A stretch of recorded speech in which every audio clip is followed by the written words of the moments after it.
What's up guys, welcome back. This is Anime Crossover. You'll be watching What If Naruto Was Married to the Goddess of Death in Marvel Part 12. Now, let's begin. Apocalypse and his legion, who had emerged unexpectedly, gazed at Naruto with dismay.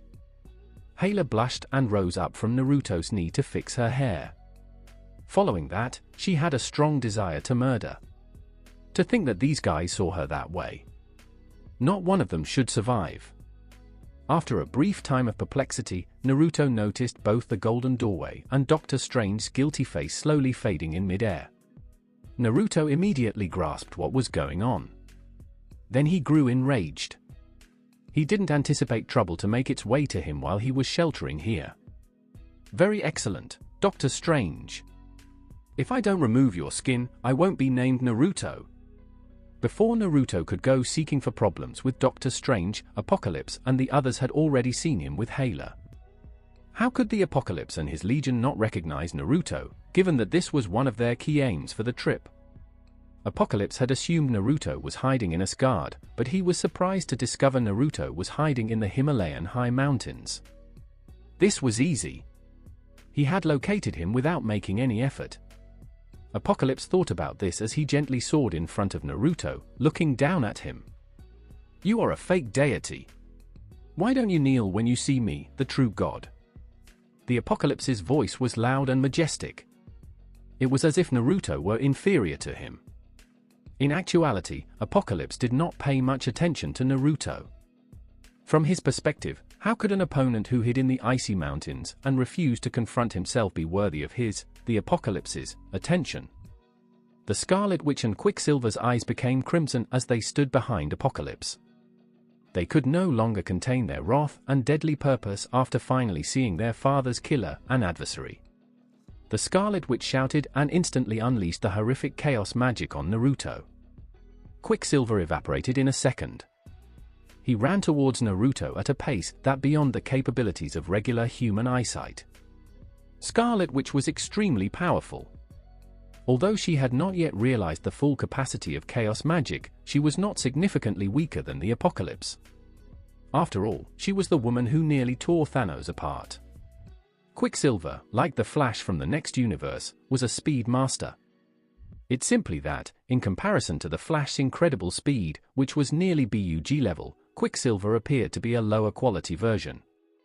Time stood still due to Quicksilver's incredible speed. Everyone appeared to have stopped moving. Only Quicksilver could move. His pace was so swift that it could keep up with the times. Quicksilver's hand also had an alloy battle knife. He planned to use this knife to stab Naruto's heart and liver. But what surprised Quicksilver was that Naruto's eyes were fixed on him the entire time, as if the time freeze did not exist at all. In fact, could Superman keep up with the Flash speed, let alone Quicksilver in front of him? In Naruto's opinion, Quicksilver's prideful speed-related talents were very sluggish motions. Who knows what this man was so proud of? Naruto's eyes sparkled in Quicksilver's surprised and worried gaze, as if a sun had appeared in Naruto's eyes. Two super heat visions erupted and struck Quicksilver's body. Then Quicksilver evaporated, leaving no trace left. These phenomena were difficult to describe, yet they occurred in less than a millionth of a second. The crowd couldn't see the light from Naruto's super heat vision, and it was over. The Scarlet Witch and others thought Quicksilver had vanished without a trace, and they had no idea what had occurred. Even the Apocalypse was perplexed. He did not know where Quicksilver had gone. The Scarlet Witch felt a connection to Quicksilver since she was born with him. The Scarlet Witch's heart was filled with unexplainable anguish as Naruto wiped out Quicksilver. She quickly realized that her younger brother, Quicksilver, had vanished. This truth was simply too much for Scarlet Witch to bear. She had not anticipated her brother to vanish in front of her like way. No. The Scarlet Witch's scream was sorrowful and similar to that of a cuckoo. The chaos magic, which was already terrible, skyrocketed at this point. It made Apocalypse's eyes shake. Apocalypse quickly realized he might not be able to defeat the Scarlet Witch, a tiny girl who appeared ferocious. Rather than tearing Naruto apart, the Scarlet Witch's chaotic power triggered a jet of black light. Hayla, who was standing near Naruto, had finally made a move at this point. The legendary sword was still piercing the Scarlet Witch's flesh. Before the Scarlet Witch could respond, Hela had dealt her a lethal blow. Omega-level mutants may be tough, but they were still chickens in front of Hela. Furthermore, the Omega-level mutants were powerful, but their bodies were too feeble. Their capacity to defend against strikes, as well as their vigor, were comparable to regular humans. The Scarlet Witch provided the greatest example. No matter how powerful the chaos magic was, the Scarlet Witch couldn't save herself when the sword pierced her heart. The Scarlet Witch's eyes gradually lost their shine. Naruto and his wife murdered 2 of the 4 horsemen of the apocalypse in an instant, and those 2 remained the most powerful horsemen. This made it impossible for Apocalypse to respond. By the time he regained consciousness, the 2 siblings had already died. Naruto's eyes were expressionless, devoid of sorrow or pity, as he looked at the Scarlet Witch, who had fallen to the ground. He was not saddened by her death because they were adversaries in the first place. When Naruto murdered Magneto, he had anticipated this outcome. So he wasn't surprised. There was no way to resolve the quarrel between him and the Scarlet Witch. Magneto was crushed by him, and the 2 sides were radically opposing. Naruto turned his focus away from the Scarlet Witch and toward Apocalypse, the Smurf of the Marvel Universe. It must be mentioned that Apocalypse's blue skin was rather appealing. But at the moment, Naruto and Hela's eyes were filled with indifference and murderous purpose. They were both cruel, with one being more brutal than the other. Even now, if Apocalypse prayed for clemency, he was only dreaming. One was the World Destroyer, who could discard the 2-way dimension reduction card without altering his expression, and the other was her own father's killer, who had calmly stabbed her father's chest with a sword. It could only be stated that they were deserving of being together. They were really similar. Apocalypse was absolutely astonished, and he understood Naruto's strength was not straightforward. This was not an opponent he could easily handle. This might be the most difficult struggle he's ever faced. However, Apocalypse maintained his belief in himself. He still believed that he was stronger than Naruto. As a result, even though Apocalypse had abandoned the premise of underestimating his opponent, his dominant position remained constant. You shall both pay 10,000 times the price for murdering my horseman. My yellow sand shall bury you, and your spirits will be mine forever. Apocalypse stated with a furious expression. After all, his subordinates killed in front of him, and he would be too embarrassed to say nothing. Just as Apocalypse finished speaking, the other 2 horsemen raced towards Naruto. The other 2 horsemen were Red Tank the Horseman of War and Saber-Tooth the Horseman of Famine. After Apocalypse increased their power, they both became alpha-level mutants. They were now at the same level as Magneto and Professor X. There isn't much to say about Red Tank, the Marvel Universe's greatest idiot. His only method of offense was to charge with his unbreakable body and strike the opponent. When the Red Tank began charging, even Hulk couldn't stop him.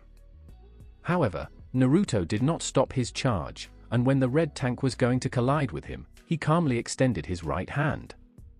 Naruto's physique was ideal, powerful yet not excessive. His arms were similarly full of thick muscles, yet they did not convey the impression of excessive swelling at all. Naruto stretched his right hand, directly blocking the Red Tank and preventing him from crashing with it. Despite his best efforts, the Red Tank was unable to shake Naruto's right hand that was holding him. The visual effect of this scenario was really stunning. But what came next was equally scarier. Because, after holding down the Red Tank, Naruto stretched out and gently pushed him. Everyone then noticed that the Red Tank's body shot out like a cannonball after being fired. After being gently pushed by Naruto, Red Tank soared out and collided into a snowy mountain in the distance, causing it to crumble. Red Tank perished as a result of Naruto's gentle shove. How powerful was Naruto's present physical body?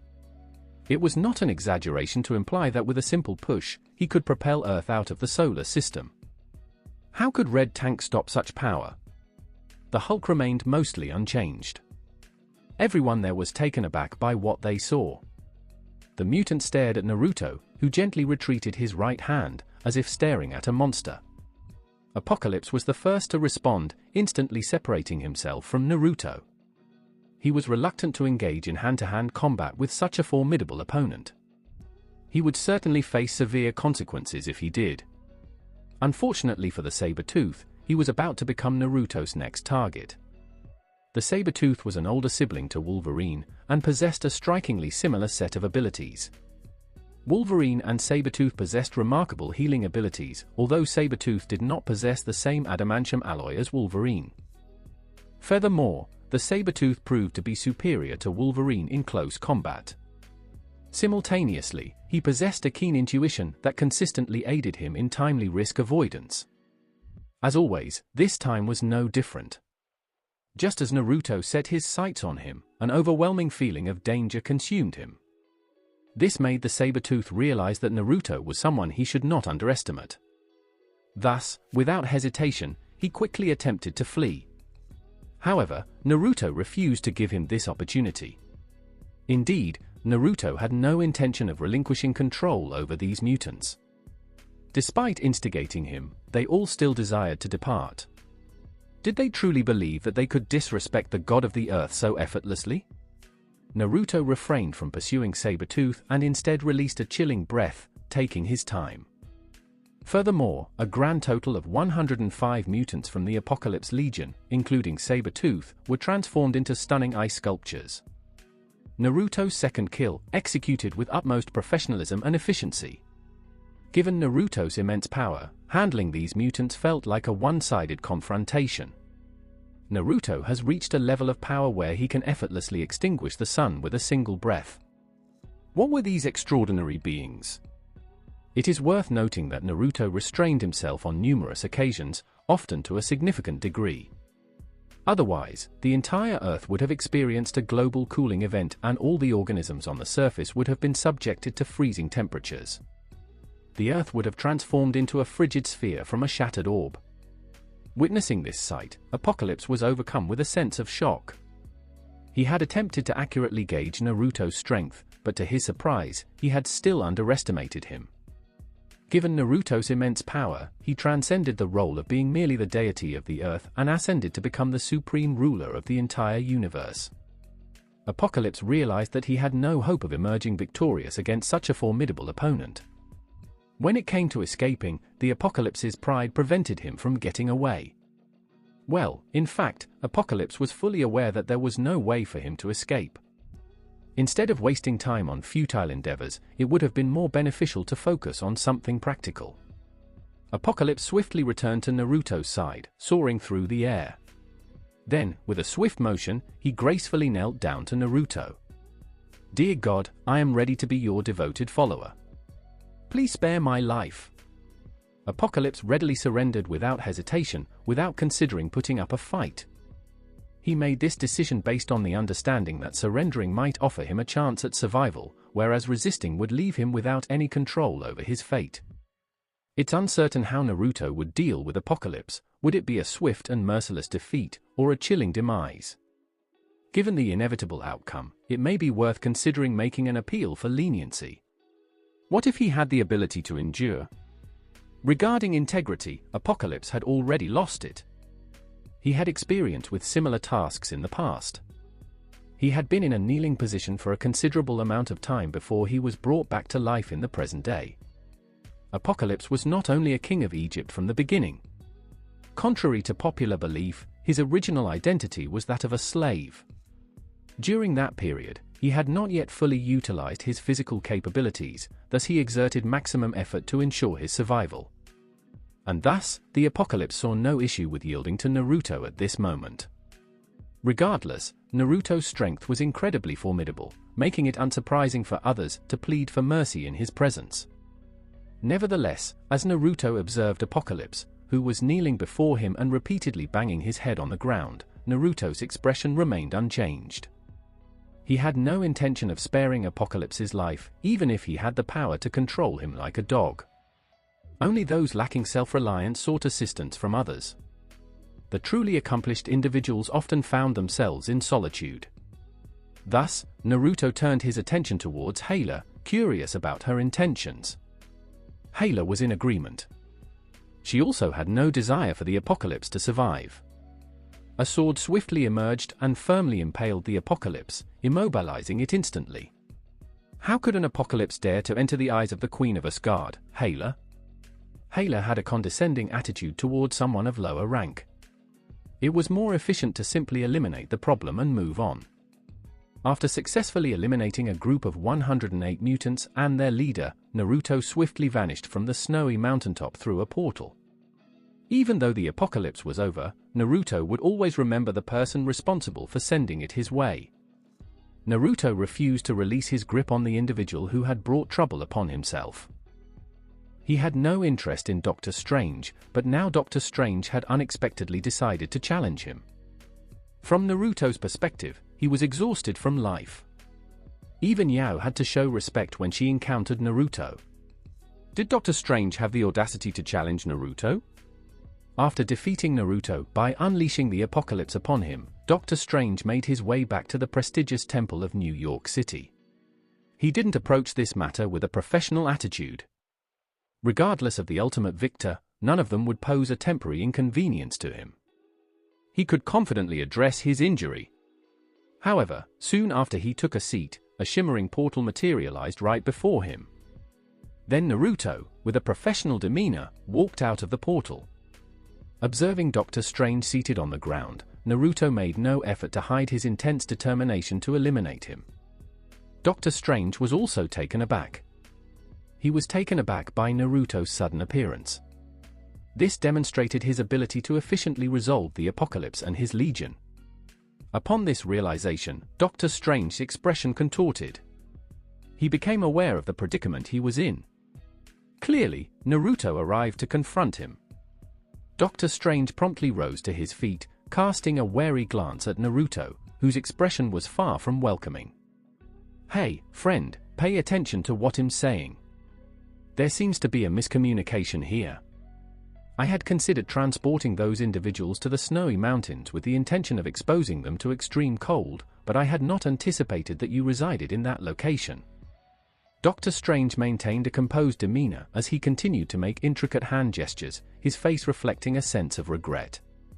Upon initial observation, it appeared that he was quite careless. Doctor Strange was confident that Naruto would be understanding if he personally apologized, considering his current position as the Supreme Sorcerer. Clearly, Naruto possessed a deep understanding of his true self, setting him apart from the average individual. And on Earth, everyone who knew his identity would hold him in high regard. Given his expertise, Doctor Strange anticipated that Naruto might voice his concerns a couple of times before ultimately departing. However, it became evident that his assumption was incorrect. Naruto didn't allow him a chance to clarify, swiftly charging at him with a speed that caught him off guard. Then he extended his hand, grasped his neck, and raised him. Doctor Strange quickly retracted a series of apologies, suppressing them within himself. Naruto had a rather volatile temperament. If someone plotted against him, he would eliminate them, regardless of who they were. In addition, it seems that this Doctor Strange had hidden intentions. He wasn't confident in Naruto's ability to take on Apocalypse. If Naruto hadn't been a formidable adversary for Apocalypse, his fate would have been sealed. Regardless of the situation, Naruto refused to release his grip on Doctor Strange. This individual showed no remorse. He believed he was acting in accordance with his professional judgment. Oh no. Doctor Strange, who found himself in a precarious situation with his air supply cut off, also grasped the gravity of the situation. He noticed the determined determination in Naruto's gaze. Clearly, Naruto had already made up his mind to eliminate him due to his past behavior. After teetering on the edge of unconsciousness, Doctor Strange finally managed to respond. In the past, when he encountered the Apocalypse, he had refrained from utilizing his lethal weapon. The Time Stone emitted a vibrant green glow. Time started to reverse under the control of Doctor Strange. It felt like everything was on the verge of reverting to the time before Naruto had seized his neck. However, Doctor Strange found himself in a state of desperation when he realized that the Time Stone's power to reverse time was completely ineffective in this particular situation. There were other means of manipulating the timeline beyond the Time Stone. Several influential individuals also possessed this skill. Another character who possessed this skill was Naruto. He had complete mastery over the timeline, effortlessly navigating between the past and the future. In addition, Naruto has proven to be more skilled than Doctor Strange. He had the ability to disregard the time paradox and alter past events without risking the collapse of the world. Silver Superman possessed an extraordinary ability to transcend the constraints of time, effortlessly disregarding the conventional laws of cause and effect. Could this level of power be compared to that of a time stone? No matter how much Naruto desired it, even with the time stone in his possession, Doctor Strange would be unable to alter the course of time. Naruto considered the time stone as a mere ornament, and that's why he allowed it to be worn by Doctor Strange. He didn't see the need to grab it, so he didn't. He found the use of the time stone to be rather lacking in sophistication. Nevertheless, Doctor Strange had utilized the time stone to counter his efforts. He was flirting with danger. Naruto would certainly not tolerate this individual who seems to have a death wish. Doctor Strange had also recognized the gravity of the situation. He was taken aback when his most reliable source of power, the time stone, proved ineffective against Naruto. He tried to resist, but Naruto had a firm grip on his neck, rendering him immobile. His drowsiness could be attributed to the lack of oxygen. Right as Doctor Strange was on the brink of death, a brilliant white light materialized behind Naruto. Yao, who was expected to have departed from the earth, emerged from the radiant glow. Observing Doctor Strange, who was being strangled by Naruto, Yao appeared somewhat let down. Was this truly her successor? His performance was subpar. He encountered a significant issue shortly after starting his new position. Yao questioned the ability of Doctor Strange to endure after taking on her responsibilities. However, it was crucial for her to show up at this time. Who authorized him to take on such a role? Old friend, I have comprehended everything. I acknowledge your frustration. However, if you are willing to release him, I am prepared to provide compensation for this issue. Yao convinced Naruto. She was expecting Naruto to consider their previous friendship and give Doctor Strange another chance. Naruto casually turned his head and glanced at Yao. He had a strong connection with Yao, but it wasn't sufficient for him to release Doctor Strange. This individual had the audacity to plot against him, displaying a complete disregard for his well-being. Noticing Naruto's lack of interest, Yao acted without hesitation. If she continued to hesitate, Doctor Strange would surely perish. What if we were to consider trading the time stone in return for the life of Doctor Strange? Yao informed him about his compensation, which was regarded as highly genuine. Regarding the mission of safeguarding the time stone, it is a matter that should be of utmost importance to the current Supreme Sorcerer. What was her involvement in the matter? Yao was confident that Doctor Strange would accept this condition if he was in a clear state of mind. After hearing Yao's words, Naruto's intense desire to kill had indeed diminished significantly. If he indeed traded the time stone for Doctor Strange's life, it was not deemed inappropriate. Even though Naruto had no use for the time gem, he could still offer it to Hayla. As Naruto's power continued to grow, Hayla found herself unable to match his increasing strength. Given the exceptional nature of her abilities, there was no issue with utilizing external resources.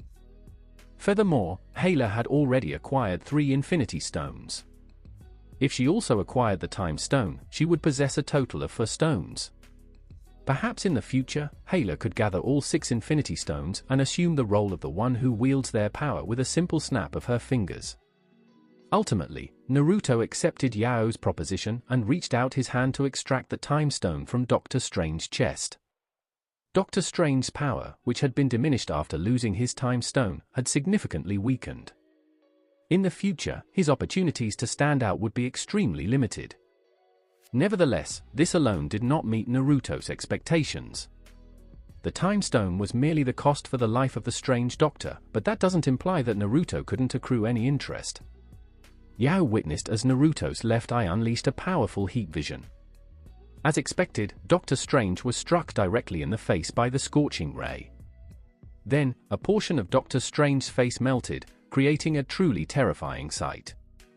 Despite the possibility of avoiding the death penalty, he still needed to face punishment. This could be seen as a valuable learning experience for this individual. It would have been beneficial to provide him with proper guidance on the importance of not provoking certain individuals. Naruto glanced at Yao and spoke with a slightly distant demeanor.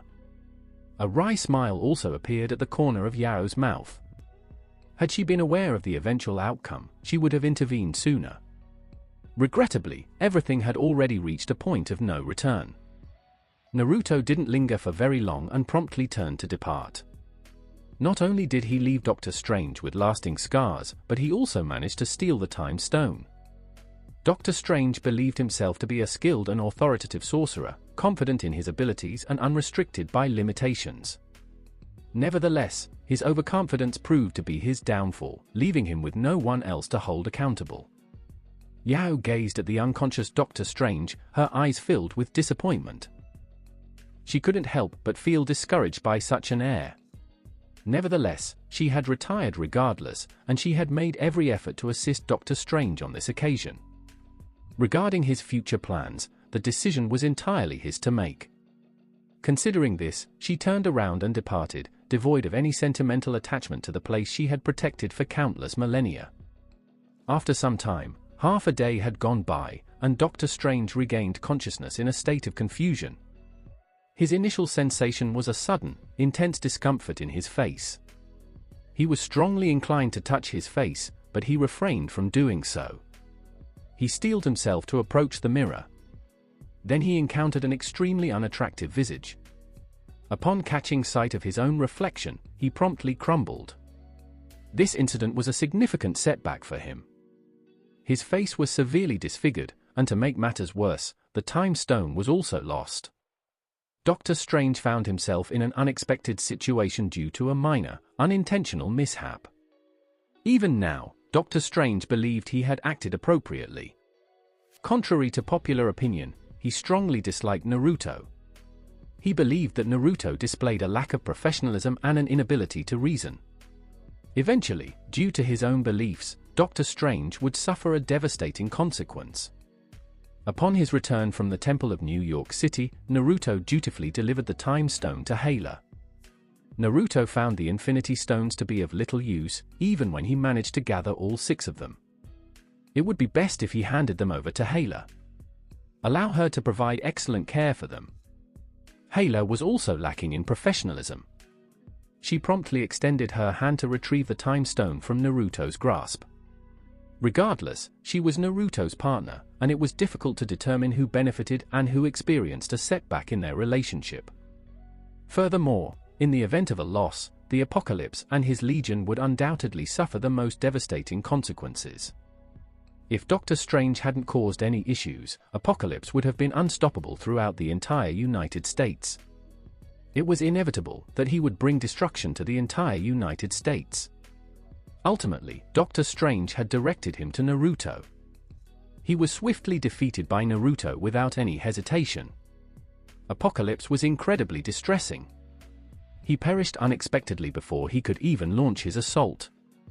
If Apocalypse had any knowledge of Dr. Strange's fate, he likely would have burst into laughter.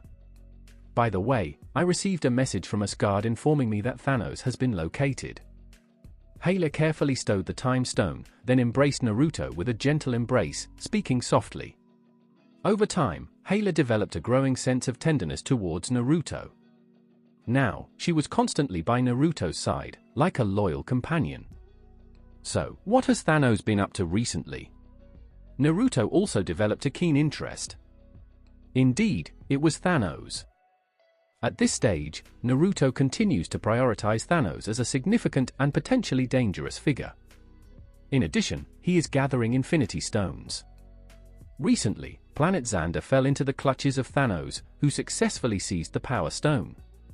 It seems like his next move would be to locate the Soul Stone.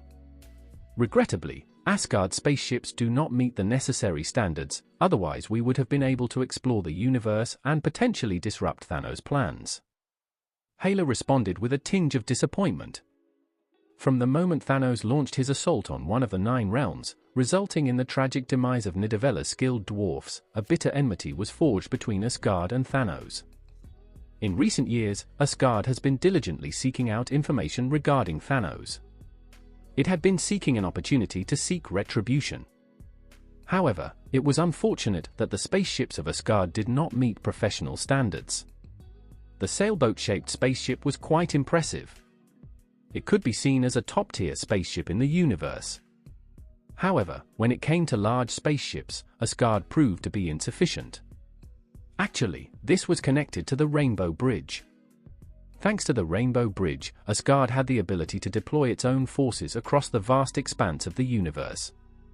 During times of conflict, a select group of highly skilled fighters could be deployed directly to the target location, eliminating the need for spacecraft. However, the progress of Asgard's large spaceships was hindered by this. In the original book, Thor and the people of Asgard had to embark on a journey through the vast expanse of space. It is evident that Asgard's spaceships were lacking in strength. Despite Hela's ascension to the throne, there was still little improvement in the quality of the spaceships. They were still a weakness. Allow Thanos to acquire the Soul Stone. We can patiently anticipate Thanos' delivery of the remaining 2 Infinity Stones to our doorstep. Naruto smirked dismissively upon learning about Thanos' actions and didn't view it as a significant matter. He had a clear understanding of the requirements to acquire the Soul Stone. This was a highly sought-after object that could only be acquired through a difficult and heart-wrenching sacrifice. Regardless of whether it was Naruto or Hela, neither of them would be concerned. They couldn't bear to part ways over an Infinity Stone. Thus, Naruto had no intention of getting entangled with the Soul Stone. Instead, he allowed Thanos to collect it. Regardless, Hela now possessed 4 Infinity Stones, granting her an undeniable upper hand. She didn't have to scour the entire universe like Thanos in search of Infinity Stones. She simply had to be patient for Thanos to deliver them. Naruto was fully aware that a confrontation with Thanos was bound to happen, an event that could not be avoided. He was determined to prevent Thanos from snapping his finger, no matter what. In addition, Naruto's presence posed a significant challenge for Thanos in his quest to gather the Infinity Stones. As Naruto harbored a strong desire to eliminate Thanos, the feeling was mutual for Thanos, who sought Naruto's swift demise. Both Naruto and Thanos were aware that the day of their inevitable confrontation was drawing near. After engaging in further conversation with Hela regarding the current state of the universe, Naruto escorted her and made arrangements to return to his room. Hela had a deep understanding of Naruto's purpose. In addition to appearing as a lackluster protest, she was effortlessly escorted into the room by Naruto. Observers could only witness the grandeur of Queen Hela, who had conquered the 9 realms. Only Naruto could truly understand and appreciate the tender nature of Hela. Congratulations on your sign-in! As a token of your achievement, you have been granted a special key that has the power to unlock any treasure chest. Upon hearing the sound of the system's reward, Naruto let out a resigned sigh. Is there a key that can open all treasure chests? He required a treasure chest initially in order to utilize it. It was another flashy reward that lacked any substantial impact. Naruto has acquired numerous comparable gadgets recently. Following the recent encounter with the Apocalypse and his legion, Naruto decided to retreat from the chaos and live a peaceful year in seclusion with Hela. From the majestic snow-capped mountains of the past to the untouched islands of today. Altering the environment resulted in a shift in the atmosphere. In regards to the sign-in system over the past year, Naruto did not receive any favorable outcomes from it.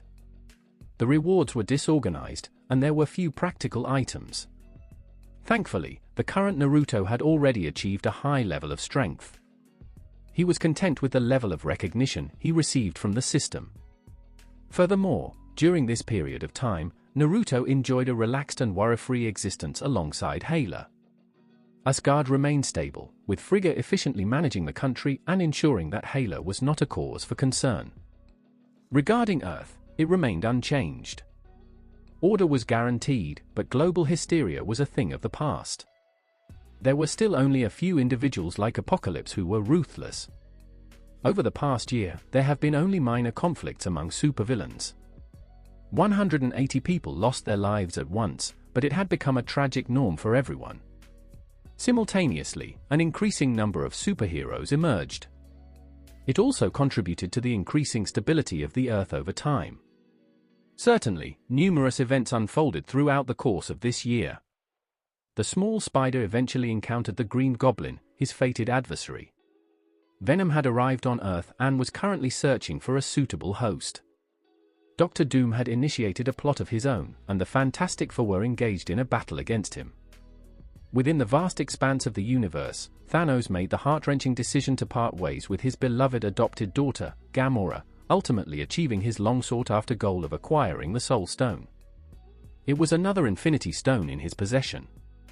After experiencing the heartbreak of losing his cherished daughter, Thanos made his way back to his fleet. Examining the 2 Infinity Stones resting on the glove and the 4 vacant grooves, Thanos ultimately reached a decision. Please set the coordinates to one of the 9 realms, specifically Earth, and proceed at maximum velocity. With unwavering determination, Thanos commanded the 5 Obsidian generals under his authority. He had already made all the necessary arrangements for the crucial battle. Now it was time for him to achieve his own significant objective. There were 4 Infinity Stones in Hela's possession, and Thanos was preparing to launch an assault on Earth to acquire them. Naruto had been eagerly awaiting all of this. Even Hela was fully aware of it. One of the reasons Naruto and Hela chose to remain on Earth was due to their professional commitments. It wasn't that Naruto had any aversion to Asgard, but rather his preference was for the battlefield to be on Earth. As the imminent threat of Thanos loomed over the Earth, Naruto's attention was abruptly drawn to the sky, sensing a disturbance. He appeared to have a strong intuition about Thanos' impending arrival. The Infinity War didn't begin with Thanos' immense fleet. On the contrary, it was the spaceship of the Guardians of the Galaxy that crashed directly from space. Following the ship's unexpected landing and leaving behind a significant trail stretching 1,000 meters, Star-Lord and the rest of the crew successfully touched down and disembarked from the spacecraft. Earth, I have returned once more.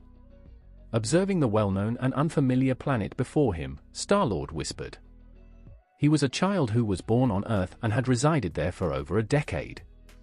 Only after his mother's passing did he find himself whisked away by a spaceship, ultimately assuming the mantle of the Star-Lord. Excuse me, is this your home planet? The condition appears to be deteriorated. No wonder you have such a negative reputation. The individual with the unpleasant breath happened to be a raccoon named Rocket. He was an experienced individual with a fiery disposition, and he was not acquainted with Star-Lord.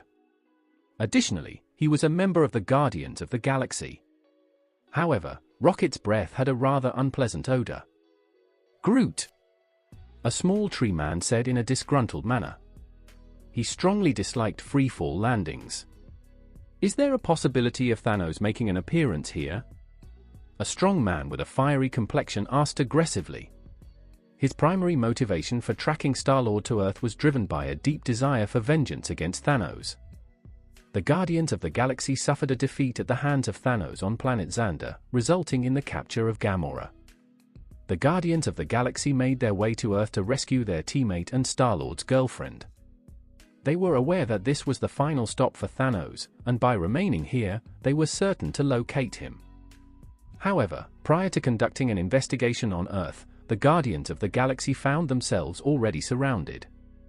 Dealing with the Guardians of the Galaxy, a well-known group in the universe, proved to be quite challenging. Upon finding themselves surrounded, their immediate response was to draw their weapons. Rocket, the raccoon, exuded an air of confidence as he wielded 2 formidable weapons, brimming with intensity. Nevertheless, upon witnessing Iron Man and Spider-Man soaring through the sky, he promptly stowed away the firearms he was holding. Ultimately, a skilled professional must possess the ability to adjust to any given circumstance. Regardless, he had been arrested multiple times before. Once the Guardians of the Galaxy were apprehended, they were escorted into the vehicle, bringing a sense of relief to Captain America. Sir, we have successfully managed to handle these individuals from outside. They are expected to arrive at SHIELD in 20 minutes. Make sure to adequately prepare for the questioning. After finishing his conversation, Captain America ended the call and joined the Avengers to continue their mission. When it came to facing the Guardians of the Galaxy, a significant portion of the former Avengers Alliance showed up. Before long, all members of the Guardians of the Galaxy were taken to the SHIELD headquarters. Then all individuals were placed in individual interrogation rooms, where Nick Fury conducted an interrogation with the Star-Lord. "May I have your name, please?" "Star-Lord." "May I ask your age?" 28. "May I inquire about the name of your home planet?" "Earth. Are you from Earth?" Nick Fury was taken aback. "What's so unexpected about that?" "I used to collect Captain America toys when I was younger." Star-Lord responded in a less than pleasant manner. He believed that upon his return to Earth, he could achieve the remarkable feat of being the first human to come back from an extraterrestrial world, earning the admiration of all humanity. However, the outcome was that he was apprehended immediately upon exiting the wreckage of the spaceship. "May I inquire about your identity?" Despite his surprise, Nick Fury maintained his composure and pressed on with his questioning. "We are a highly skilled team known as the Guardians of the Galaxy, dedicated to combating evil throughout the vast expanse of the universe." Star-Lord, being the professional that he is, naturally won't disclose the truth to Nick Fury. He couldn't inform the black stewed egg in front of him that they were merely individuals driven by financial gain. "Please state your purpose." Nick Fury then posed a highly important question to Star-Lord. "We arrived with the intention of finding Thanos." "Are you familiar with Thanos?" Star-Lord had no intention of hiding their intentions. He provided a clear and straightforward explanation. This time, the experience was distinct from previous occasions. It wasn't a fraudulent scheme, so it worked out in his favor, to be frank. "Is the Mad Titan Thanos planning to visit Earth?" Nick Fury's expression turned grave and his demeanor became intensely focused. Nick Fury was familiar with the name Thanos. Throughout the Apocalypse incident, Nick Fury gained extensive knowledge about the universe, which included his understanding of Thanos. "You are familiar with him? Then you should have a clear understanding of the potential consequences if Thanos were to arrive on Earth." Star-Lord found himself taken aback this time. He was taken aback when he realized that the black stewed egg in front of him had a connection to Thanos. However, this option proved to be superior and aligned more effectively with Star-Lord's strategy. Star-Lord had a different purpose for his visit to Earth this time, seeking revenge.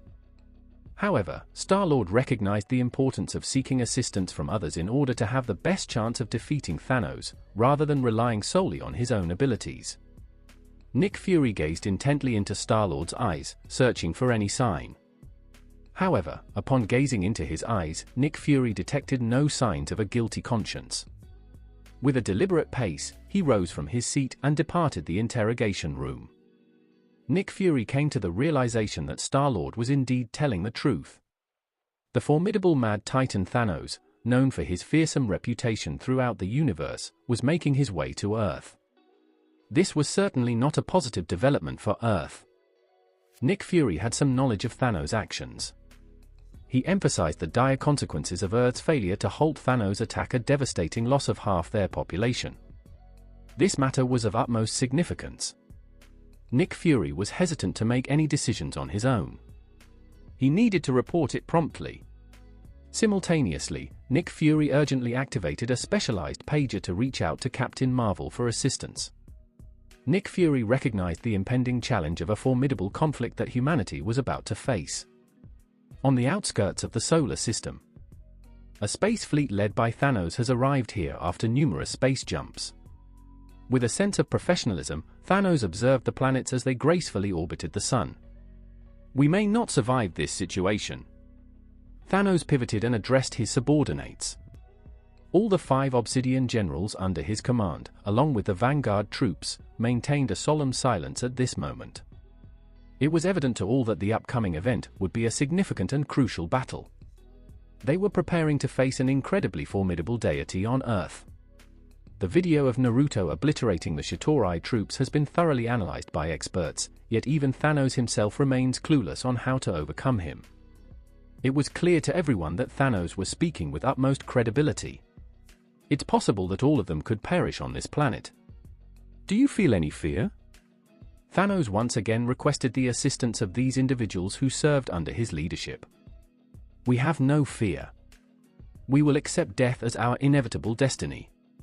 Even if we become lifeless beings, we will always be devoted to you." Out of the 5 Obsidian generals, Ebony more confidently stepped forward and spoke. His words reverberated loudly. It's worth noting that Thanos possessed a remarkable level of charisma. His team members were extremely devoted to him. Despite being aware of the risks involved in this crucial battle, nobody considered the option of retreating. They embraced Thanos' ideals as their own. They executed Thanos' commands with utmost professionalism. "All right, let's get started. This is bound to be a devastating conflict, and we may come up short right before achieving success. However, I won't have any regrets. Although not everyone may comprehend our purpose, I am confident that we are embarking on a significant endeavor. We are highly skilled and experienced, and we are destined for greatness." With a commanding presence, Thanos turned his attention to the pilot, allowing them to take control of the spaceship and head towards Earth.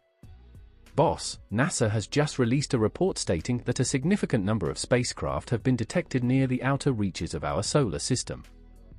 At the SHIELD headquarters, Natasha swiftly made her way to Nick Fury's door and promptly submitted NASA's report.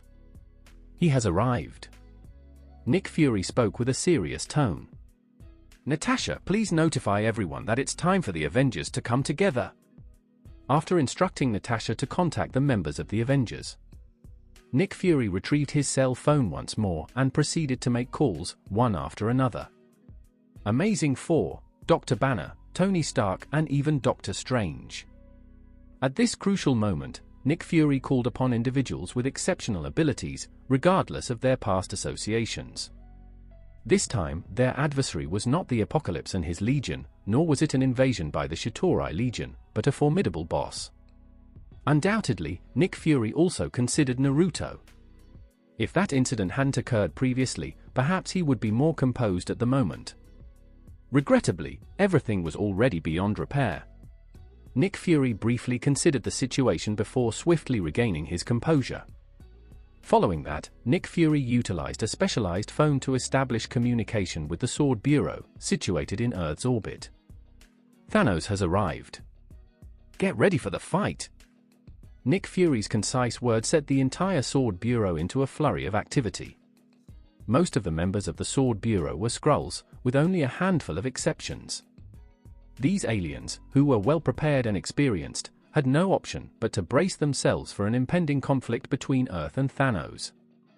Regarding the Guardians of the Galaxy, they had already been released.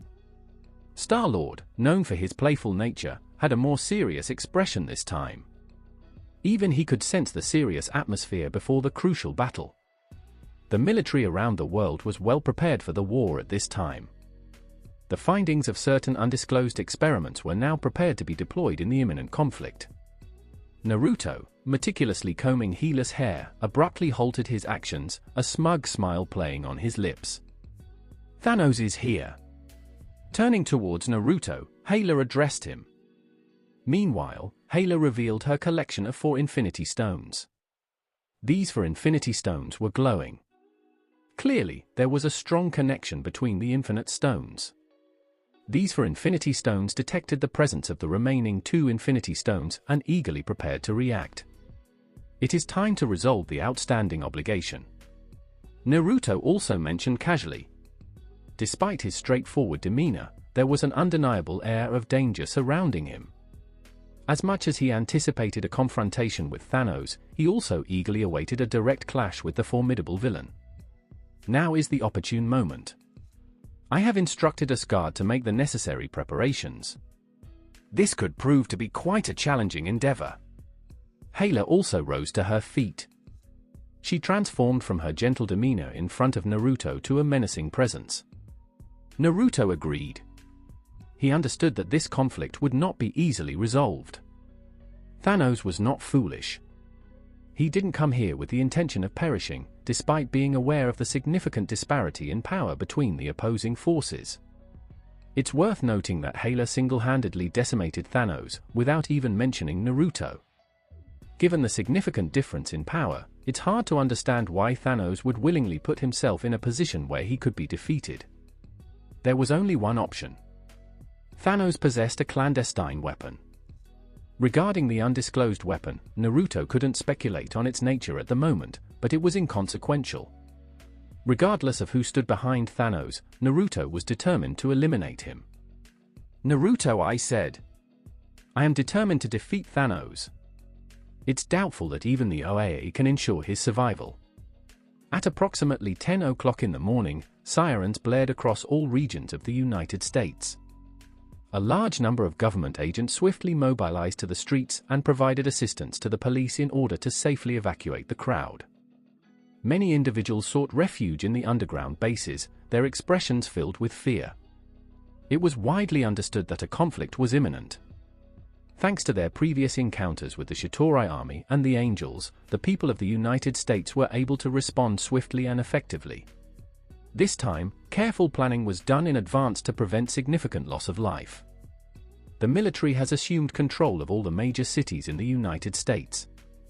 Numerous underground bases swiftly opened their doors, deploying their forces to assist in the orderly evacuation of the crowd. The aircraft carrier fleets have returned early to ensure timely support, demonstrating their commitment to professional operations worldwide. There were a multitude of fighter jets and pilots prepared for immediate deployment. The situation in other countries mirrored that of the United States. They were well prepared for conflict. In the face of a formidable alien civilization, all conflicts between human nations ceased to exist. Ultimately, everyone belonged to the same human race. Today, no problems were caused by even the most formidable and malevolent villain. They were aware that today was not the appropriate time to seek attention by going outside. The superheroes were fully prepared and eager to battle the invaders at a moment's notice. Nick Fury attentively listened to the reports and closely monitored the information provided by NASA and the Sword Bureau. His demeanor slowly turned serious. There was no doubt that Thanos was the most formidable invader the Earth would ever encounter. The arrival of Thanos' spaceships was still pending, but a sense of impending doom loomed over everyone as they prepared to confront a formidable adversary. Is victory possible? Standing next to Nick Fury, Natasha inquired with concern. Following Coulson's demise at the hands of Loki, Natasha assumed the role of Nick Fury's trusted confidant. However, even Natasha, who had faced numerous life and death situations, still struggled with self-assurance. She anxiously contemplated the potential outcome if they were unable to emerge victorious this time. Natasha's question left Nick Fury stumped. As a seasoned professional, he aimed to instill confidence in Natasha and assure her of our inevitable victory. However, Nick Fury was aware that even he himself harbored doubts about their chances of victory. So Nick Fury shook his head and let out a weary sigh. "We are committed to achieving victory, and it is imperative that we succeed." Nick Fury confirmed it. In this battle, victory was secured for humanity and the Earth. If they were unsuccessful, Thanos would initiate a merciless slaughter. A significant portion of life on Earth would perish under Thanos' control. Indeed, victory in this battle is within our grasp. Natasha comprehended Nick Fury's intention and responded with determination. This was a battle that absolutely had to be won. Captain America prepared himself by holding his shield and taking a moment to warm up before the battle. Next to him stood the Winter Soldier, who had been returned to his former self by Hydra. "Steve, would you be interested in making a wager? Let's see who can achieve a higher number of eliminations in the upcoming battle." The Winter Soldier abruptly pivoted and addressed Captain America. Captain America was surprised by this revelation, causing him to abruptly halt his warm-up. However, Captain America nodded in agreement. "All right, how about we discuss the terms for the post-war arrangements?" The Winter Soldier's bet was met with a chuckle from Captain America, who readily agreed. Both men understood that the battle was unlikely to be won. However, both of them had extensive experience in their field. They understood the importance of maintaining a winning mindset during this critical time. Otherwise, it would truly be finished. In the Stark building, Pepper Potts skillfully tied Tony's tie with a touch of elegance. Tony gently caressed his wife's hair, a sense of longing washing over him. Exercise caution. Pepper provided guidance to Tony. This was the final advice given by a wife to her husband, who was preparing to enter the battlefield. Rest assured, I will confront Thanos with utmost determination and emerge victorious in this battle. Tony displayed a confident and relaxed demeanor, although there was a hint of tension in his eyes. Tony had utilized Friday, an artificial intelligence he created after Jarvis, to simulate the results numerous times. However, the humans had consistently been defeated in every iteration. Nevertheless, Tony's current focus was on fulfilling his commitment to his wife, Pepper. After gently touching Pepper's forehead and bidding her farewell with a tender touch, Tony turned to make his exit. As soon as he faced the other way, Pepper couldn't help but let her tears flow. Pepper was aware that Tony's return was highly improbable this time. He was determined to engage in a battle that demanded victory, no matter what. Hawkeye also said goodbye to his wife and children, grabbed the crossbow he favored the most, and embarked on his journey to the battlefield. Peter Parker also said goodbye to his Aunt May and set off on his courageous journey. At this moment, all superheroes were engaged in similar activities. They were on the brink of engaging in a battle of utmost significance, one that held the potential for an insurmountable challenge against an unparalleled adversary. Superheroes were known for their exceptional bravery, surpassing that of ordinary individuals. Those who had the audacity to challenge the powerful with their swords were hailed as heroes. Within Thanos' spaceship, Thanos silently made his way in front of the entire group. He would give General Deathblade a reassuring pat on the shoulder, and meticulously adjust Ebony Mawr's collar. He would carefully handle the Vanguard resting on the ground, displaying his strength by pounding his chest and making contact with a clenched fist and the towering war beast.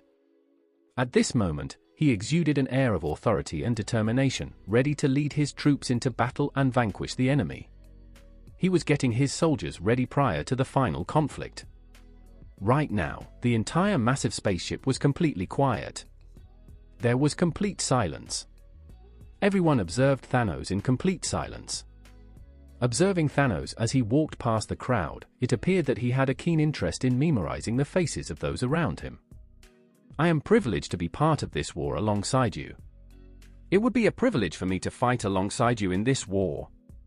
For the universe, for life. Thanos confidently lifted his Infinity Gauntlet and addressed the crowd. A multitude of individuals rallied behind Thanos, exclaiming, "In the name of the universe, for the preservation of life." It was quite ironic that Thanos desired to eliminate half of all life in the universe. However, Thanos believed that his actions of taking lives were driven by a greater purpose, to ultimately save more lives. It may seem paradoxical, but Thanos possessed his own set of principles. He was confident that his actions were completely justified, and that they were the sole solution to safeguarding the universe. Those who supported Thanos shared a similar belief. They had a strong belief in Thanos. Thus, Thanos' subordinates exhibited unwavering loyalty towards him. Regardless of the quality of the idea, it was time to implement it.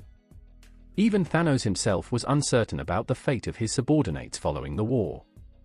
The ship has successfully reached the orbit of the target planet and is prepared to initiate an attack at any given moment. The pilot of the spaceship relayed the information to Thanos and the rest of the group. Thanos closed his eyes, took a deep breath, and then abruptly opened them. Engage in offensive maneuvers. Thanos launched a sudden attack, leaving humans with little time to react. The initial assault involved a substantial cone-shaped landing chamber that descended from above. Similar to a celestial object hurtling through the atmosphere, it descended from the cosmos and collided with our planet. An intense seismic event occurred, resulting in numerous fractures that spanned across the area. After the dust settled, the peculiar chamber became visible to onlookers. The chamber's height measured approximately 500 meters. The object had a distinct shape, resembling a large metallic pyramid when viewed from afar. Then, numerous aggressive creatures emerged from the chamber. These troops were highly skilled and held a prestigious position as part of Thanos' vanguard. In this crucial battle, Thanos utilized every resource at his disposal. The initial landing chamber was only the starting point. Following that, an abundance of landing chambers descended from the sky like a meteorite rain. Sequentially, conical chambers impacted the ground. From a distance, it appeared as though the Earth had been pierced by dark, jagged objects. Observers witnessed this awe-inspiring and chilling spectacle via satellite. Everyone who had sought shelter in the underground base wore expressions of hopelessness. What an impressive alien civilization! Was there a realistic possibility for humans to emerge victorious? However, what greatly frustrated Nick Fury was the location of Thanos' army's recent landing, which happened to be within the United States. It appeared that the United States was facing significant challenges. It had happened 3 times, consecutively. Is there any possibility of the extraterrestrial beings choosing a different location for their invasion? Consistently, they caused disruptions whenever they visited the United States. Was the United States a place where people could freely relieve themselves in public? Feel free to come and go as you please.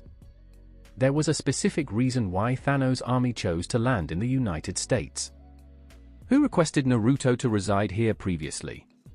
Of course, Thanos had a strong desire to locate Naruto, and he determined that the United States would be the most suitable place to track him down.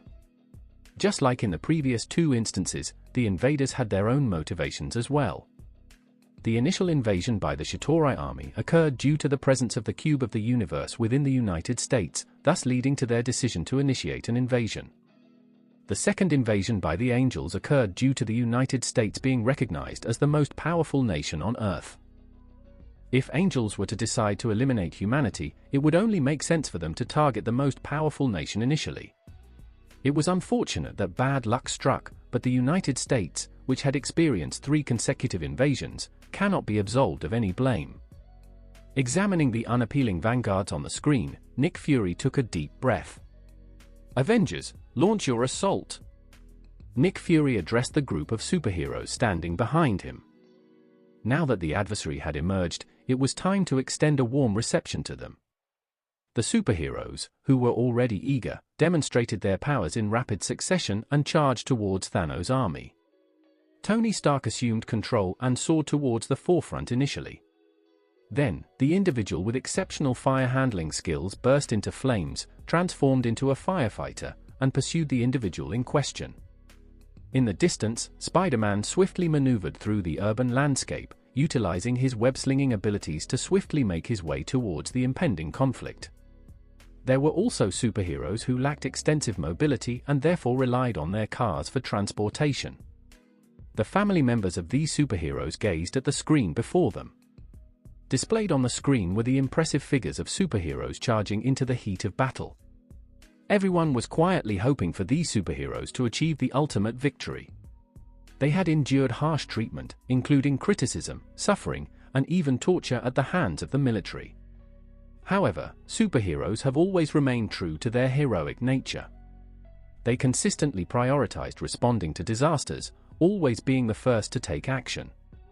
Simultaneously, numerous troops were also rapidly advancing towards the Vanguard's location. Many fighter jets swiftly took off and headed in this direction. In addition to the United States Army, the formidable army of Wakanda was also en route. It was unclear what the thoughts of Wakanda's leader, the Black Panther, were, but he made a significant journey to show his support for the United States. Clearly, the actions of certain individuals in history were deeply troubling, but he seemed completely indifferent. He took a significant risk by showing his support for them. It could only be said that Black Panther was quite disappointing. He was enthusiastically exploring the United States. Throughout Wakanda's history, the United States played the role of an aggressor. It was acceptable if Wakanda chose not to retaliate, but it seemed that he had a desire to become their subordinate. It was truly a tragedy for Wakanda to have their king, a highly respected figure, turn into such a disappointing leader. Before long, Iron Man emerged as the inaugural superhero to reach the battlefield. Gazing upon the advancing Vanguard troops, Iron Man's demeanor grew increasingly somber. The intimidating look, menacing teeth, and razor-sharp claws of those Vanguards clearly demonstrated their ferocity. One could easily envision the sheer terror that would ensue once these creatures infiltrated the crowd. Tony was also not courteous. he skillfully maneuvered above the vanguard troops and unleashed a barrage of deadly missiles. The vanguard suffered significant damage due to the rows of missiles and explosions. The Human Torch, a member of the Fantastic Four, trailed behind him. During this period, he had transformed into a skilled fireman, soaring above the vanguard army and unleashing a barrage of over a dozen fireballs. The damage he caused was nearly on par with Iron Man. And then came the additional superheroes who arrived afterwards. Spider-Man, Hulk, Captain America, Winter Soldier, Mr. Fantastic, Invisible Woman, Stone Man. Superheroes confidently faced the vanguard troops, undaunted by the challenge. Then, following the superheroes, a series of golden portals opened one after another. One by one, mags emerged from the portal, led by Doctor Strange, who was wearing a mask.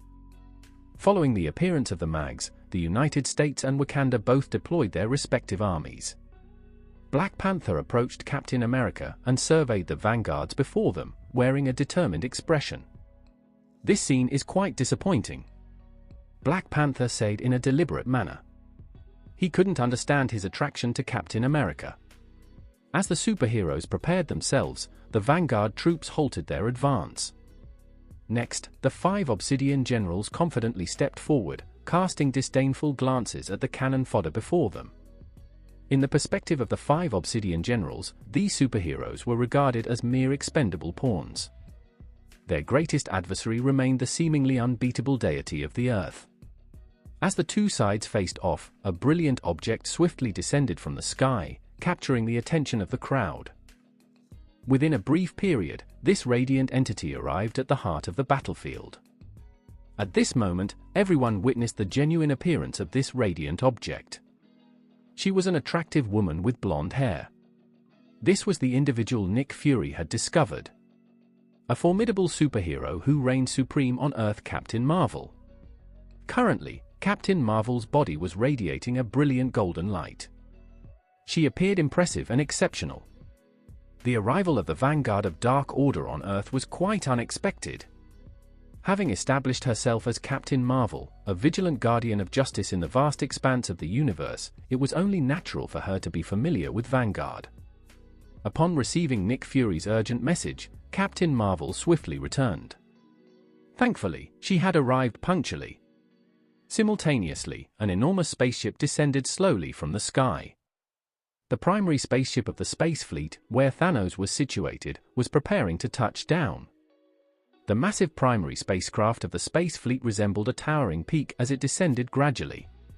The ship's dimensions were impressive, with a length exceeding 10,000 meters and a height surpassing 3,000 meters.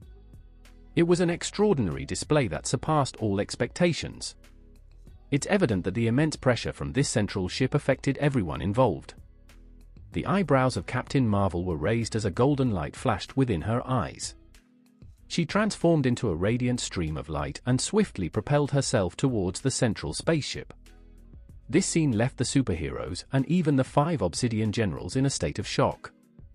Who would have thought that Earth had a superhero of such incredible caliber? Then, to the astonishment of everyone present, Captain Marvel fearlessly entered the main ship. She skillfully pierced through the massive spaceship, effortlessly traversing from its base to its highest point. Given the impressive display, the superheroes observing this spectacle were thrilled. Initially, they believed that winning the war was impossible. However, their outlook has now shifted, and they are cautiously optimistic. With the assistance of Captain Marvel, even Thanos would pale in comparison as their adversary. Wow! There was an explosion on the main ship. The primary vessel that was gradually descending leaned to one side, on the verge of toppling over. A highly skilled individual, Captain Marvel effortlessly penetrated the core of the spaceship, rendering numerous vital systems inoperable. At last, following a series of devastating chain explosions, the primary spaceship has become completely immobile. It descended from the sky and swiftly made contact with the ground. Boom! An intense noise reverberated through the air, causing the Earth to tremble beneath its force. The impact of a massive spaceship colliding with the ground resembled a seismic event of extraordinary magnitude. After the dust settled, the crowd was able to get a clear view of the situation on the field. The massive vessel had already collided, yet it remained intact. What was even more alarming was that a continuous flow of Vanguard troops was rapidly emerging from the main spaceship. Thanos emerged from the main spaceship, donning an impressive alloy armor and wielding a formidable double-edged sword. He walked with purpose, following closely behind the Vanguard troops. From afar, Thanos observed the gathered superheroes. Unfortunately, Thanos was unable to locate Naruto. Thanos failed to acknowledge the true capabilities of these superheroes. His sole concern was Naruto. Even Captain Marvel, who had managed to infiltrate his main ship, posed no danger to him. As Thanos confidently approached the superheroes, the Vanguard troops respectfully stepped aside and created a clear path for him to pass through. Before long, Thanos emerged at the forefront of the battlefield, ready to face the superheroes head-on. "Thanos, where is Gamora?" Star-Lord couldn't contain his excitement when Thanos made his appearance. Indeed, his girlfriend had been taken away by Thanos. So far, he had yet to come across any updates regarding her. Upon seeing Star-Lord, Thanos identified him as Gamora's romantic partner. Contemplating Gamora, Thanos cast a glance at the Soul Stone adorning his glove. "I will miss Gamora." Thanos spoke with a deliberate pace. The situation was that Gamora had already passed away, and he could only long for her presence but would never be able to see her again. Star-Lord was taken aback by Thanos' words. He was aware that Gamora was the adopted daughter of Thanos. However, he believed that Gamora was merely held captive by Thanos. However, at present, "Thanos, you should face the consequences of your actions." Star-Lord, filled with intense fury, charged at Thanos with a mighty roar. His girlfriend's untimely demise had completely shattered his mental well-being. Then, with a commanding gesture, Thanos raised his left hand. The Power Stone on the Infinity Glove glowed intensely and released a vibrant purple light, hitting the Star-Lord. Power Stone, an incredibly potent gem among the 6 Infinity Stones. Star-Lord's fate was sealed when he was hit by the intense light from the Power Stone. His entire body displayed delicate purple cracks, reminiscent of fragile porcelain. Then, with a sudden burst, it completely exploded. Confronting a foe, Thanos would show no mercy whatsoever. He had a ruthless approach when it came to taking lives. Witnessing Thanos effortlessly eliminate Star-Lord, the superheroes fell into an eerie silence. Despite their initial expectation of death, the actual occurrence of a fatality was undeniably terrifying. Nevertheless, Thanos showed no concern for them. He confidently paced back and forth, wielding a sharp sword, as he observed the assembled superheroes. "Where can I find Naruto?" "Him here, where is he?" Unable to locate the individual he was seeking, Thanos inquired directly. The primary purpose of his visit revolved around Naruto and the Infinity Stones. It can be argued that Naruto is the most formidable adversary to Thanos. In addition, Naruto and Hela still possessed the 4 Infinity Stones, which were the ultimate objective of Thanos. Upon hearing Thanos' words, a hushed silence fell over the crowd. It was surprising how Thanos disregarded everyone else and solely focused on Naruto's location. Furthermore, what was the connection between Naruto and Thanos? Wasn't Thanos planning to destroy the Earth? It appeared that Thanos had little regard for their well-being. His sole focus was on Naruto. Naruto? I am not familiar with him. Is he significant? While I am present, your ability to impact this planet is limited. At that moment, the commanding voice of Captain Marvel resonated from the sky, capturing the undivided attention of everyone present. Captain Marvel fearlessly confronted Thanos directly, without hesitation. Thanos cautiously observed the proud female superhero before him. There was no denying Captain Marvel's immense power, leaving Thanos well aware that he was no match for her. Nevertheless, Thanos still possessed a decisive advantage, correct?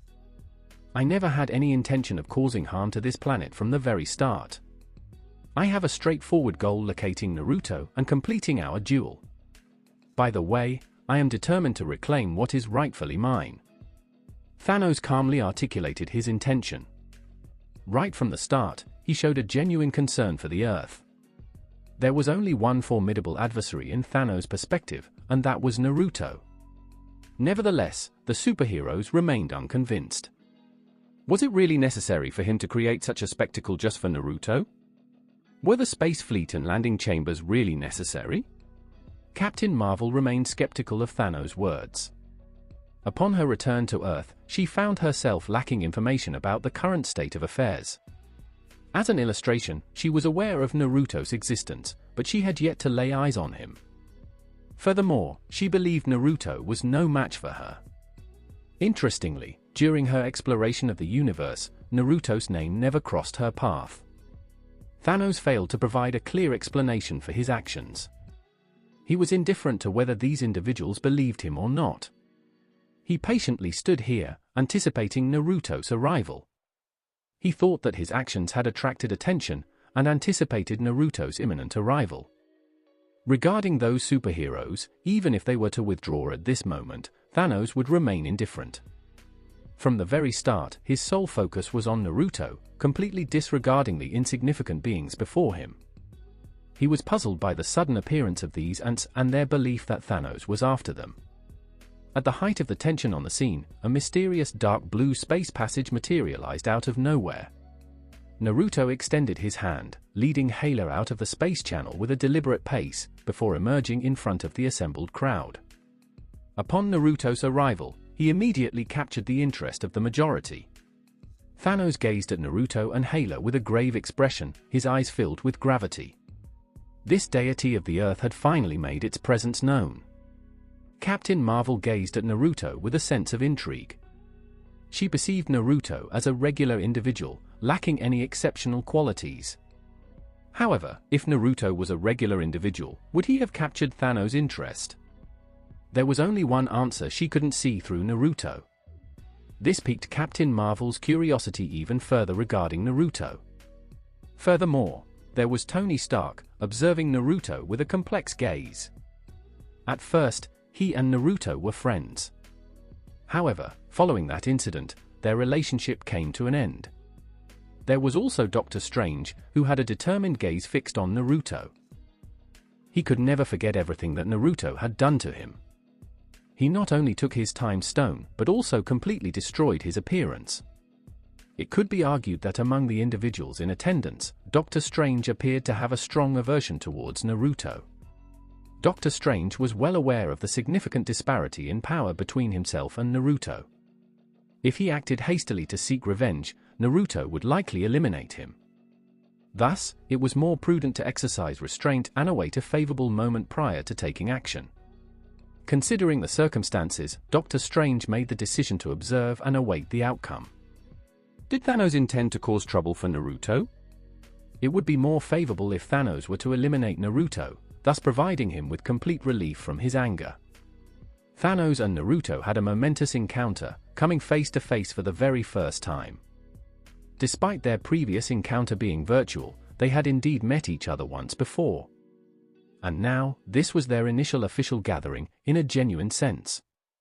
I have eagerly anticipated this day for quite some time.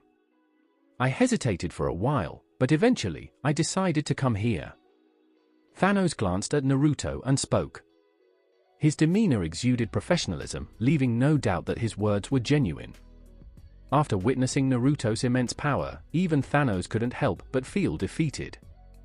Striving for excellence was challenging, but settling for mediocrity felt all too easy. However, Thanos managed to make his way through, which was far beyond the capabilities of ordinary individuals. I've always been curious about your intense focus on eliminating half of the life in the universe. Naruto, too, voiced his question. He struggled to solve this question from his past until now. Thanos was incredibly skilled.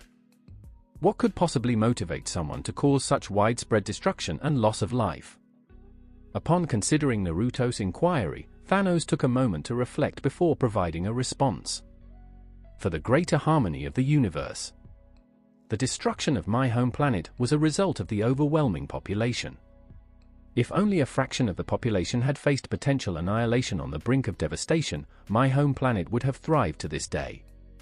The events that unfolded on my home planet served as a stark reminder of the overcrowding in the universe. In order to prevent the same tragedy that occurred on my home planet from happening in the universe, it is necessary to eliminate half of the life in the universe. Prior to my arrival on Earth, I had also been informed of an incident that occurred on this planet. From a young age, humans have implemented measures to manage the population of wild wolves, ensuring that they do not disrupt the delicate ecological balance. Actually, my approach is quite similar to that of human beings, as we both strive for the same objective. Thanos patiently explained and provided an illustrative example to help Naruto grasp the concept. Naruto was familiar with this tale, as humans had indeed engaged in wolf hunting. Naruto also shared Thanos' belief that the act of humans hunting wild wolves served a similar purpose. However, Naruto was determined not to give up on Thanos. Regardless of the devastating impact of Thanos' actions, Naruto remains unfazed. He had an everlasting existence regardless. However, Hela couldn't overlook it, and nor could the people of Asgard. Furthermore, Hela now possessed 4 Infinity Stones. These reasons convinced Naruto to prevent Thanos from escaping. "You are quite intelligent, so what is your secret weapon?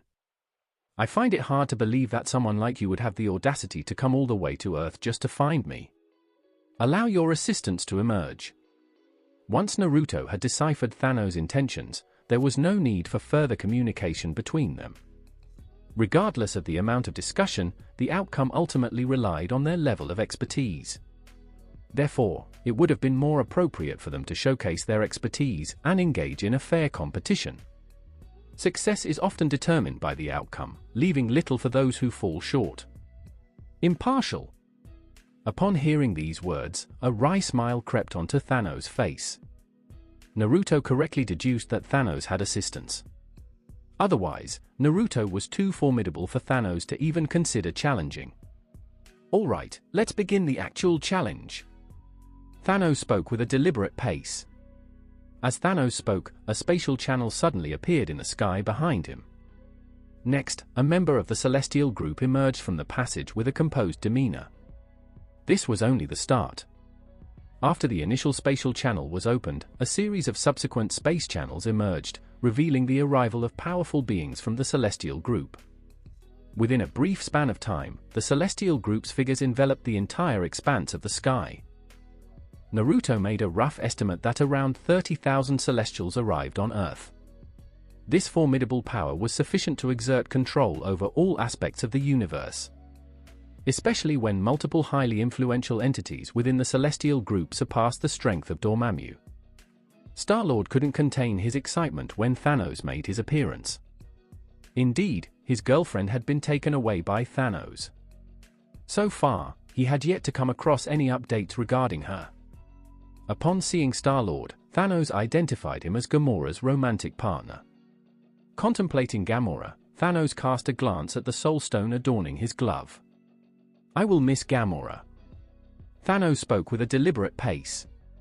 The situation was that Gamora had already passed away, and he could only long for her presence but would never be able to see her again. Star-Lord was taken aback by Thanos' words. He was aware that Gamora was the adopted daughter of Thanos. However, he believed that Gamora was merely held captive by Thanos. However, at present, "Thanos, you should face the consequences of your actions." Star-Lord, filled with intense fury, charged at Thanos with a mighty roar. His girlfriend's untimely demise had completely shattered his mental well-being. Then, with a commanding gesture, Thanos raised his left hand. The Power Stone on the Infinity Glove glowed intensely and released a vibrant purple light, hitting the Star-Lord. Power Stone, an incredibly potent gem among the 6 Infinity Stones. Star-Lord's fate was sealed when he was hit by the intense light from the Power Stone. His entire body displayed delicate purple cracks, reminiscent of fragile porcelain. Then, with a sudden burst, it completely exploded. Confronting a foe, Thanos would show no mercy whatsoever. He had a ruthless approach when it came to taking lives. Witnessing Thanos effortlessly eliminate Star-Lord, the superheroes fell into an eerie silence. Despite their initial expectation of death, the actual occurrence of a fatality was undeniably terrifying. Nevertheless, Thanos showed no concern for them.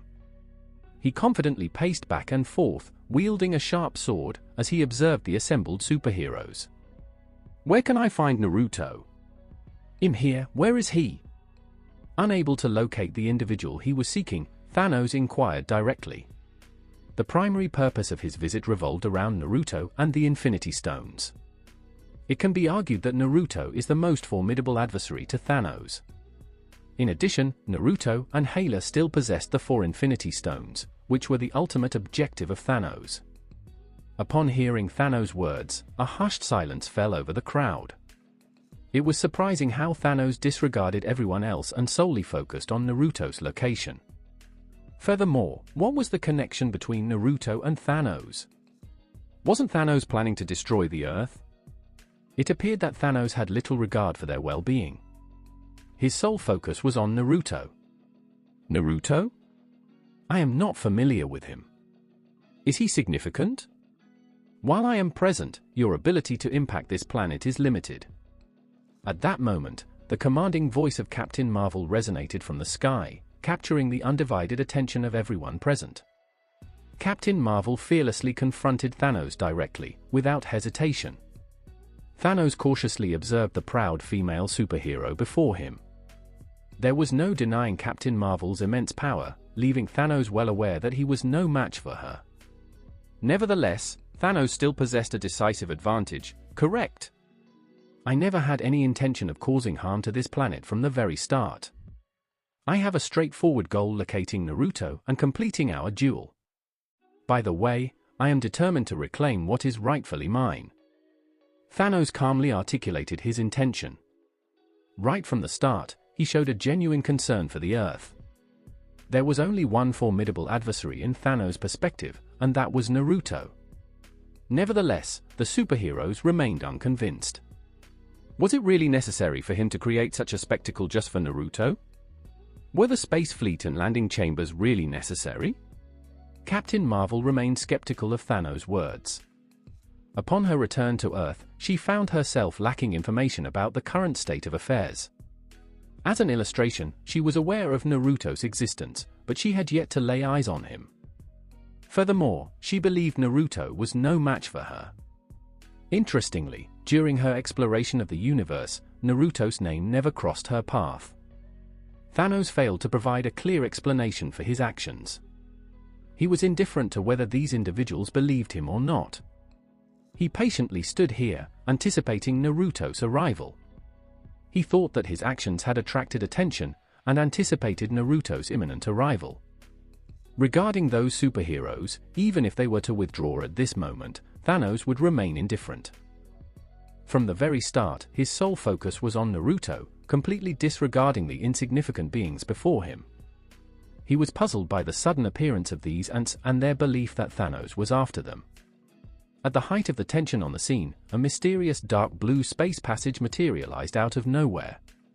Naruto extended his hand, leading Hela out of the space channel with a deliberate pace, before emerging in front of the assembled crowd. Upon Naruto's arrival, he immediately captured the interest of the majority. Thanos gazed at Naruto and Hela with a grave expression, his eyes filled with gravity.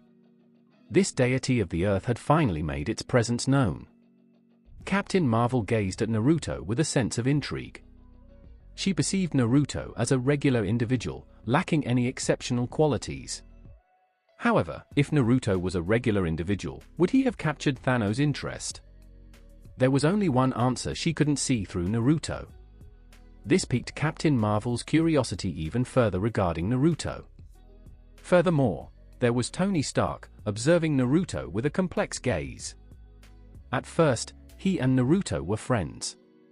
However, following that incident, their relationship came to an end. There was also Doctor Strange, who had a determined gaze fixed on Naruto. He could never forget everything that Naruto had done to him. He not only took his time stone, but also completely destroyed his appearance. It could be argued that among the individuals in attendance, Doctor Strange appeared to have a strong aversion towards Naruto. Doctor Strange was well aware of the significant disparity in power between himself and Naruto. If he acted hastily to seek revenge, Naruto would likely eliminate him. Thus, it was more prudent to exercise restraint and await a favorable moment prior to taking action. Considering the circumstances, Dr. Strange made the decision to observe and await the outcome.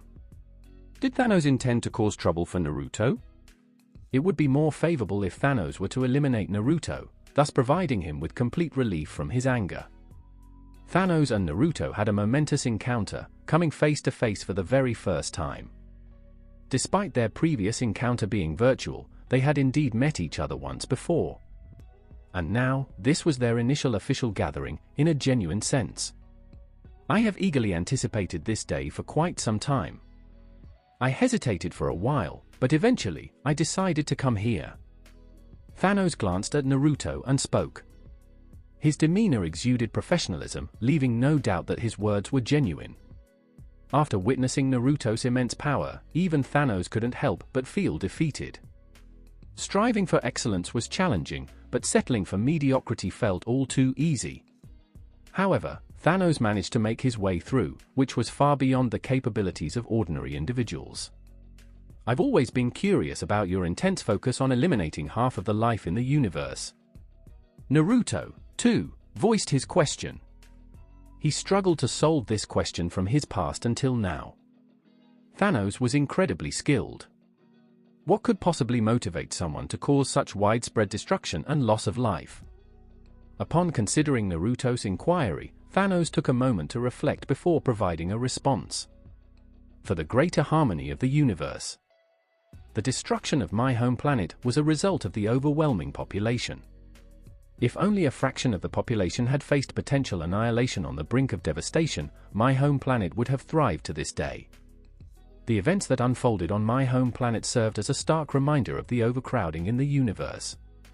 In order to prevent the same tragedy that occurred on my home planet from happening in the universe, it is necessary to eliminate half of the life in the universe. Prior to my arrival on Earth, I had also been informed of an incident that occurred on this planet. From a young age, humans have implemented measures to manage the population of wild wolves, ensuring that they do not disrupt the delicate ecological balance. Actually, my approach is quite similar to that of human beings, as we both strive for the same objective. Thanos patiently explained and provided an illustrative example to help Naruto grasp the concept. Naruto was familiar with this tale, as humans had indeed engaged in wolf hunting. Naruto also shared Thanos' belief that the act of humans hunting wild wolves served a similar purpose. However, Naruto was determined not to give up on Thanos. Regardless of the devastating impact of Thanos' actions, Naruto remains unfazed. He had an everlasting existence regardless. However, Hela couldn't overlook it, and nor could the people of Asgard. Furthermore, Hela now possessed 4 Infinity Stones. These reasons convinced Naruto to prevent Thanos from escaping. You are quite intelligent, so what is your secret weapon? I find it hard to believe that someone like you would have the audacity to come all the way to Earth just to find me. Allow your assistants to emerge. Once Naruto had deciphered Thanos' intentions, there was no need for further communication between them. Regardless of the amount of discussion, the outcome ultimately relied on their level of expertise. Therefore, it would have been more appropriate for them to showcase their expertise and engage in a fair competition. Success is often determined by the outcome, leaving little for those who fall short. Impartial. Upon hearing these words, a wry smile crept onto Thanos' face. Naruto correctly deduced that Thanos had assistants. Otherwise, Naruto was too formidable for Thanos to even consider challenging. Alright, let's begin the actual challenge. Thanos spoke with a deliberate pace. As Thanos spoke, a spatial channel suddenly appeared in the sky behind him. Next, a member of the Celestial Group emerged from the passage with a composed demeanor. This was only the start. After the initial spatial channel was opened, a series of subsequent space channels emerged, revealing the arrival of powerful beings from the Celestial Group. Within a brief span of time, the Celestial Group's figures enveloped the entire expanse of the sky. Naruto made a rough estimate that around 30,000 Celestials arrived on Earth. This formidable power was sufficient to exert control over all aspects of the universe. Especially when multiple highly influential entities within the Celestial Group surpassed the strength of Dormammu. To be continued.